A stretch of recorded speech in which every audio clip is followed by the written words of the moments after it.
کہ آپ کے کپتان عمران خان کے بارے میں آپ کیا کہتے ہیں؟ میں کہا بہت اچھا انسان ہے اور مجھے تو انہوں نے بڑی فیور کی ہے، ایز اے انسان میں ان کو جانتا ہوں، میں سیاست پڑھتا نہیں، ٹی وی دیکھتا نہیں، اخبار میں پڑھتا نہیں، مجھے نہیں پتا کیا کرنا۔ کہہ رہے جب سے وہ آئے معیشت تنگ ہو گئی ہے۔ میں کہا یہ بات نا آج سے 3 سال پہلے جب میاں صاحب تھے تب بھی لوگوں نے مجھ سے کہا، اور جب فلاں تھے تب بھی کہا ہے۔ میں کہا ان لوگوں کا معیشت سے کوئی تعلق نہیں ہے، آپ کو غلط فہمی ہے، آپ کو غلط دکھ رہا ہے، آپ غلط دیکھ رہے ہو۔ اللہ قرآن میں کہتے ہیں وَمَنْ أَعْرَضَ عَنْ ذِكْرِي فَإِنَّ لَهُ مَعِيشَةً ضَنْكًا، جب تمہاری یہ جسم کی اعضاء اللہ کی نافرمانی، آنکھ حرام دیکھے گی، کان حرام سنیں گے، زبان حرام بولے گی، جب تمہاری یہ جسم کے اعضاء اللہ کے حکم توڑیں گے میں تمہاری زندگی برباد کروں گا، مال کے ساتھ برباد کروں گا، ان آنکھوں سے میں 30 سال دیکھ کے آ رہا ہوں، حکومت کے ساتھ برباد کروں گا جیسے فرعون نمرود کو برباد کیا، مال کے ساتھ قارون کو برباد کیا، طاقت کے ساتھ قوم عاد کو برباد کیا، بزنس کے ساتھ قوم شعیب کو برباد کیا، زراعت کے ساتھ قوم سبا کو برباد کیا۔ میں تمہیں یہ نہیں کہ غربت میں تمہیں نعمتیں دے کے برباد کروں گا جب تم اعضاء کو اپنی مرضی پہ چلا، آنکھ سے حرام دیکھو۔ اللہ نے آنکھ کے لیے حرام بتایا نا، ڈیزل گاڑیاں پیٹرول گاڑی خراب ہو جائے گی۔ یہ جتنی بیماریاں بھی آ رہی ہیں جو اور آگے آنے والی کتابوں میں، یہ سب اللہ کے نبی نے کہا فحاشی کی وجہ۔ تم فحاشی چھوڑ دو اللہ بیماریاں ختم کر دیں۔ اور میں آپ کو قسم کھا کے کہہ رہا ہوں، آپ ایک حرام چھوڑو، آپ کے دل میں جو سکون ملے گا آپ سوچ نہیں سکتے۔ لوگ کیا کیا دوائیاں لیتے ہیں، کیا کیا چیزیں لیتے ہیں سکون کے لیے۔ میں ابھی میں یورپ سے ہو کے آیا ہوں، جو ملے میرے دل میں بے چینی ہے، مجھے کوئی دوائی دے دیں مجھے سکون نہیں ملتا۔ میں نے کہا آؤ ہمارے ساتھ آپ کو بتائیں۔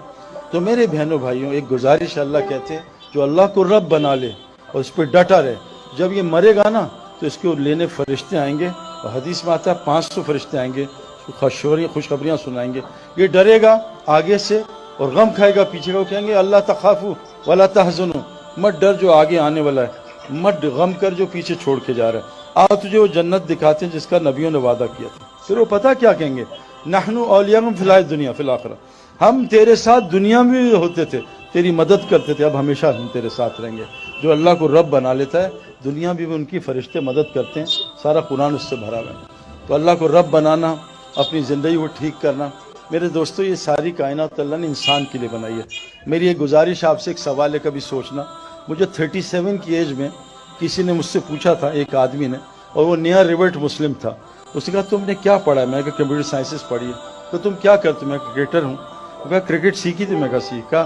کمپیوٹر سائنس میں نے سیکھی۔ وہ کہا تب یہ انسان بننا بھی سیکھا؟ میں کہا نہیں، یہ تو نہیں پتا کیسے ہوتا ہے، انسان بننا بھی سیکھنا ہے، اور کائنات کا سب سے مشکل کام انسان ہے۔ انسان بن جاؤ، اللہ کہہ رہے ہیں ساری کائنات انسان کائنات کی سب سے خوبصورت ترین چیز ہے۔ لیکن یہ بات یاد رکھنا، میں آپ کو کنفرم بات بتا رہا ہوں، جیسے کرکٹ گراؤنڈ کے بغیر کھلاڑی نہیں بن سکتا، ہوائی جہاز کے بغیر پائلٹ نہیں بن سکتا، سوئمنگ پول کے بغیر سوئمر نہیں بن سکتا۔ یہ کنفرم بات بتا رہا ہوں۔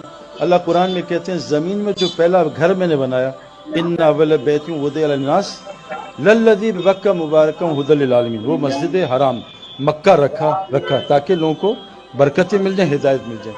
انسان بننے کی جگہ بس مسجد ہے اور کوئی بھی نہیں، یاد رکھنا۔ بغیر گراؤنڈ کے کرکٹر نہیں بن سکتا، گھر میں نالج حاصل کر سکتا، بہت نالج ہوگی۔ بغیر سوئمنگ پول کے سوئمر نہیں بن سکتا۔ اللہ کی قسم بغیر مسجد کے کوئی انسان نہیں بن سکتا۔ پر میں جیسے مچھلی کے لیے پانی ہے، انسان کے لیے مسجد ہے۔ جیسے مچھلی کی روزی پانی میں، انسان کی ساری روزی پانی کے اندر ہے۔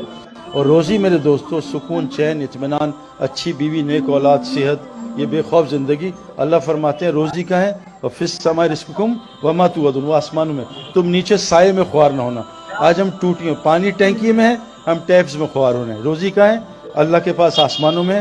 اعمال میں 5 لفظ ہوتے ہیں، اعمال، ہمیں مال چاہیے نا، اعمال، الف عین ٹھیک کر، آگے مال ہی مال ہے۔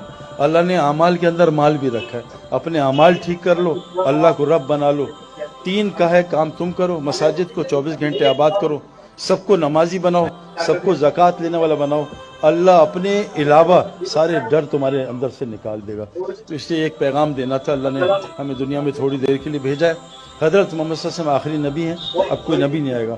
اب یہ سب عورت مرد کی ذمہ داری ہے کہ ہم سب مل کے اس کی فکر کریں کہ میں بھی اللہ کو پہچان لوں، اور یہ ساری کائنات 6 بلین لوگ ہیں، امریکہ میں بہترین لوگ ہیں، جھوٹ نہیں بولتے، دھوکہ نہیں دیتے، یورپ میں بہترین لوگ ہیں، لیکن ان لوگوں کو بیچاروں کو مسلمان تو پتہ، اسلام نہیں پتہ، کیونکہ نبی اب کوئی نہیں، آنا نہیں۔ قرآن نے ہمیں ذمہ داری لگائی ہے کہ اب اس امت نے قیامت تک کے لوگوں کو جا کے یہ پیغام پہنچانا ہے۔ اللہ قرآن میں فرماتے ہیں قیامت کے دن ظالم اپنا ہاتھ کھائیں گے، یوم یعض الظالم علی یدہ، قیامت کے دن ظالم اپنا ہاتھ چبا جائے گا، کہے گا یقول یا لیتنی اتخذت مع الرسول سبیلا، ہائے کاش رسول کا راستہ اپنا لیتا۔ پھر رسول کا راستہ کیا؟ قل ھذہ سبیلی ادعو الی اللہ، میں تو اللہ کی طرف بلاتا ہوں، یہ میرا راستہ ہے، اور جو مجھ پہ ایمان لاتے ہیں ان کا بھی راستہ۔ تو آپ سے گزارش ہے، جیسے ماشاءاللہ بھی یہ ورلڈ کپ میں کتنے لوگ اسلام قبول کر رہے ہیں، اللہ نے ورلڈ کپ کو ذریعہ بنایا۔ ہاشم عاملہ ہمارا کرکٹر ہے، کیسا زبردست شاہد جانتا ہے، کتنے لوگوں کو اس نے کلمہ پڑھا ہے۔ ایک ہندو خاندان، اس کے ہاتھ پہ اس کا اسکورر ہے، پورا خاندان مسلمان ہو گیا۔ محمد یوسف کتنے لوگوں کا ذریعہ بنا۔ تو آپ میں اللہ نے بہت ٹیلنٹ دیے، جو کرنا ہے کاروبار کرو، حکومت جو مرضی چلاؤ، اللہ کو ساتھ لے لو اور نبی کا کام اپنا کام بنا لو، اللہ دنیا ہی جنت بنا دے گا انشاءاللہ تعالی۔ اللہ تعالیٰ ہمیں عمل کرنے کی توفیق عطا فرمائے۔